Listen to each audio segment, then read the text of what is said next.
David's out on the road. David, thanks for calling in. You're on WWL. Thanks, bud. Thanks for having me on. Sure, man.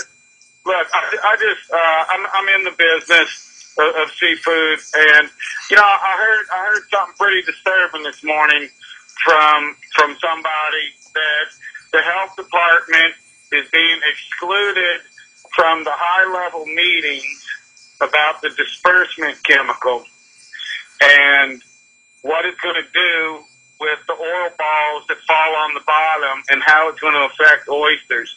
And these guys are Johnny on the spot with making sure that our oysters are safe. And I don't get it, Spud, why the health department is being excluded. It's not being told, and it's that ain't right. No, no, it's not right. You know what? I've asked this question that nobody ever seems to have an exact answer to, because frankly nobody really knows, and I guess the only way to figure it out is to go out and take a cajillion oil samples out there at varying depths. As they put this dispersant on the spill, as it's literally leaking right out of the ground undersea, it is breaking it up. It is making the spill to be more of a sheen than it is clumps. But they don't know how big the cloud is down there. I mean, there's no camera. There's a camera at the bottom, and there's cameras at the top, but I don't know if any cameras that are in between that can even see this anyway to say what kind of cloud thing there is going on. I know that there were a bunch of dead turtles that they found, and I don't know about a necropsy being done, but they said they weren't coated with oil. They may have eaten contaminated who knows what, then that might have killed them. But, I'm with you. You know what? What I'm just trying to do, Spud, is I'm trying to get it out into the public. And I'm not going to mention my sources, okay, because I don't want to get people in trouble. But, Spud, they're being kept out of the meetings. And if this radio station has the power to maybe make them rethink that, but that's ridiculous when it's said that it's too high level of meeting for the head of the health department to be there. Now, which head of the health? You talking about the head of health and hospitals here? Yes, sir. And he's not allowed into these muckety-muck meetings? He's right. They were sent a memo saying that it was too high level for them to be there. And I'm sure you're going to get a lot of denials from that. Okay, but maybe it'll scare them enough to where the word's out and they're going to let these guys in there. And I know you got a lot of politicians calling in. I know you got y'all got a lot of power at WWL, and just the word needs to be out. Our health department needs to be involved in what they're doing in this whole process. Well, I'm actually a researcher from a think tank in Washington, D.C., the Center for American Progress, and I've come down here and I'm traveling along the coast to find out what's happening and what people are doing to deal with this growing catastrophe. And yesterday I was in Mississippi, and I talked with the scientists at the Institute for Marine Mammal Studies, which is where they're doing the sea turtle necropsies. And I also talked with scientists at the Gulf Coast Research Laboratory, which is major fisheries research laboratory with the University of Southern Mississippi. And what those scientists told me was really pretty genuinely troubling. I think your caller really hit on an important question that I have not seen any clear answers from, which is how these dispersants are being used. The dispersant that they're using is a toxic one. It's toxic to shellfish and larval fishes, and they're injecting it at the base of the seabed, which so far as I know, isn't something that's really been done before. And I don't think it's been done at that level. Actually, it might not have been done. Frankly, I think it was an idea that somebody else had. Right, and so this is something that, like, the effects on the shellfish, on the sea, are unknown, and I think that's one of the reasons that the caller was right to be concerned if the Health and Human Services isn't involved in the high-level things, because so far as at least from the public statements, the health of the water, under the water, is not been a priority. It's not a top priority. It's almost like it's like I don't know. I don't want to say it's a drum that I've been banging, but it's a question that I've asked more than once. And I really don't even know where to go look it up. What is okay, if they hit the oil coming out of the leaks with a dispersant, and it's breaking it up and it's helping it shrink, but is it all? I mean, sink.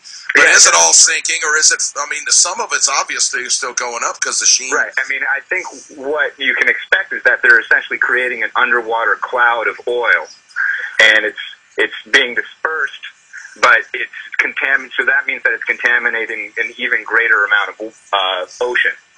And the marine scientist I was talking to yesterday, the big point they made was the longer this continues, the more the oil expands and the greater the impact is going to have on the Gulf. One thing that I was told that I had no idea was the location of the oil well, the location of Deepwater Horizon, that 40 miles off the coast of Louisiana. Mm-hmm. That is a spawning ground for bluefin tuna right there. Okay. You guys, the whole time now, where are the skimmers? How many of them are working? How much oil are they picking up every day? They ought to be picking up 10,000 barrels if they put in 5 into the ocean. I hadn't heard much about that. I'd like to know more about it. I will ask the next guest to have on. I'm hoping to get Thad Allen. And again, we have been in the queue for him, but every time it's tentative because this is the guy he is the man in charge. Appreciate you taking my call. Sure. You know, you touched on a point that I wanted to make about the burn boom and the 1994 law that they're supposed to have that pre-station for these type of disasters. Mm-hmm. But, you know, it goes deeper than that. There's an article on the website. There's a particular website, I should say, that is for engineers in the, energy industry. Mm-hmm. And there's a 2005 study on the high-risk type of drilling that BP was doing with Transocean. And the very same manufacturer, Condor, of the blowout preventer that didn't work, manufactures deep well drilling blowout preventers that are actually on the drilling rig itself with a new type of wellhead that will shear the pipe, and it also is got the transducers that can be put on the ships, attending ships, as an additional safety feature in case of a problem that they can automatically shut it off. Mm-hmm. So this spill was preventable. It was absolutely preventable. There's the type of drilling they chose to do was very high risk, had a very high rate of failure. What this article also points out is... Wait. This type of drilling has a very high rate of failure in that what? They don't find the oil, or that they... No, how often do they... failure in blowout preventers is what I should have said. Yeah. High rate of failure in blowout preventers. These blowout preventers they were using, the shears that they're talking about that cuts the riser, okay, they don't work well at those depths.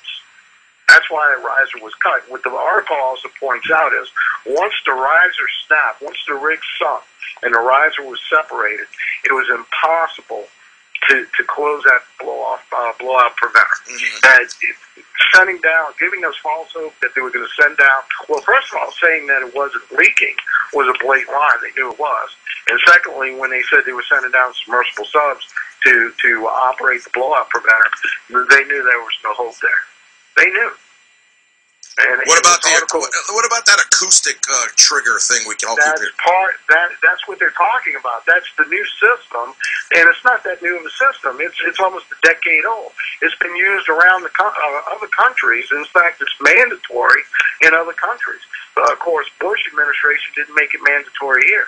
But it's like building codes. You have a minimum standard, okay? All right, yeah, I understand. I don't want to start pointing a finger at Clinton because he signed a bill and they didn't do the fire boom, somebody didn't, they dropped the ball.